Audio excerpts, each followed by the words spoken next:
रिसर्चनी prove केलं आहे की मला एखादी टीम मॅनेज करायची असेल तर मी 11 जणांच्या वरती ती योग्य प्रकारे मॅनेज करू शकत नाही. म्हणून तू अनेक खेळांमध्ये बघशील की क्रिकेटमध्ये 11 प्लेयर्स आहेत, फुटबॉलमध्ये 11 प्लेयर्स आहेत. मी खो-खो खेळाडू आहे किंवा माझी टीम म्हणजे मी लहानपणापासून खो-खो केला. आमच्या इथे 9 खेळाडू संघात असायचे. म्हणजे ऑप्टिमम साईज आहे, वर्कर साईज एखाद्या युनिटची. त्याच्यानंतर त्यांनी एक हायरार्की मेंटेन केली पाहिजे. तसंच काहीचं डायव्हर्सिफिकेशनबद्दल मी म्हणेन की की एखाद्या पोर्टफोलिओ मॅनेजरला 30 स्टॉक्स मॅनेज करणं हे सगळ्यात योग्य आहे. आता गंमत अशी आहे, तो पोर्टफोलिओ मॅनेजर 30 ते 50 स्टॉक एका फंडामध्ये घेतो.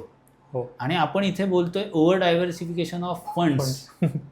सो तो ऑलरेडी डायव्हर्सिफाईड पोर्टफोलिओ घेऊन बसलेला असताना मी जर का 50 फंड्स माझ्या पोर्टफोलिओत घेतले, ह्याची आवश्यकता अर्थार्थी नाही.